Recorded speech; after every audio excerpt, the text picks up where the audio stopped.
Hello friends, welcome to my channel. तो दोस्तों, इस वीडियो में मैं डिस्कस करूंगा नो फ्रिल्स अकाउंट क्या है और बीएस बीडीए जो अकाउंट है वो क्या नो फ्रिल्स अकाउंट है और उसका क्या क्या रेस्ट्रिक्शंस है उसके बारे में डिस्कस करेंगे।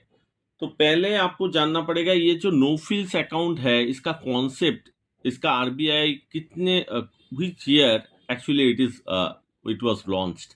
तो आरबीआई ने लॉन्च किया था 2005 को। किस लिए? To offer most basic banking service to those from low income backgrounds.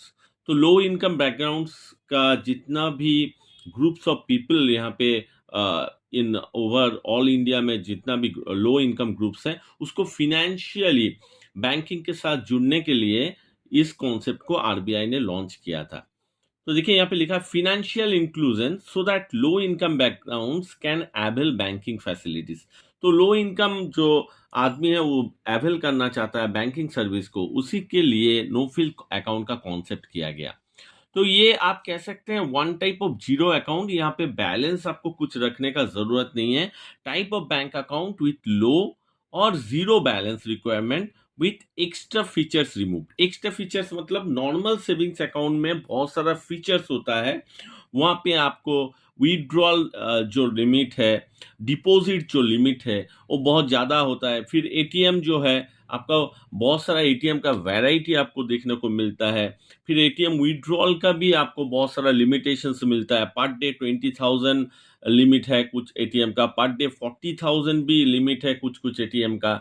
Shopping कर सकते हैं। तो ये एक्स्ट्रा फीचर्स जो है जो नॉर्मल सेविंग्स अकाउंट है या उससे जो हाई वेरिएंट का सेविंग्स अकाउंट है वो आपको यहाँ पे नहीं मिलता है। अब बात करते हैं बीएस बीडीए का कॉन्सेप्ट कब आया। तो 2005 में नो फ्रिल्स अकाउंट का कॉन्सेप्ट आया और 2012 में आरबीआई ने क्या किया, ये जो नो फ्रिल्स अकाउंट है उसको क्या नाम दे दिया, BSBDA, that is basic saving bank deposit account. In the year of 2012 में ये कॉन्सेप्ट आया। देयरफॉर आप कह सकते हैं नो फ्रिल अकाउंट ही और बीएसबीडीए जो है, बीएसबीडीए दोनों सेम है। उसका नाम चेंज हुआ है in the year of 2012। Some limitations जो मैं बात कर रहा था, बहुत सारा लिमिटेशंस भी है इसमें। Account can not have credit to exceed 1 lakh in a year. हर एक ईयर में, एक साल में आपका जो क्रेडिट बैलेंस होना चाहिए, कैश डिपॉजिट हो या कुछ भी ट्रांजैक्शन हो, वो आपको 1 लाख के अंदर होना चाहिए, not exceed than that. Maximum 50,000 can be deposited in the account one time. आप अगर वन टाइम डिपॉजिट करना चाहते हो तो 50,000 डिपॉजिट कर सकते हो। मेक श्योर कि पैन कार्ड आपको होना चाहिए।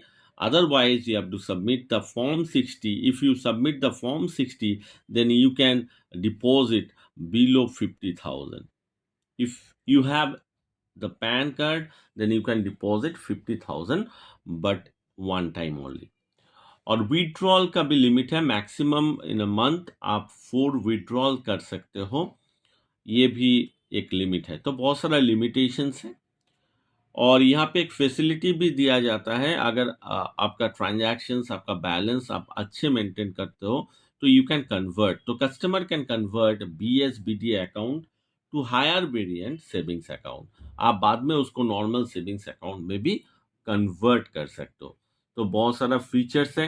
तो friends, hope you understand what is no frill account and BSBD account are the same thing as no frills account. Hope you like the video, and if you like the video then don't forget to subscribe my channel, like, share and comment. Thank you.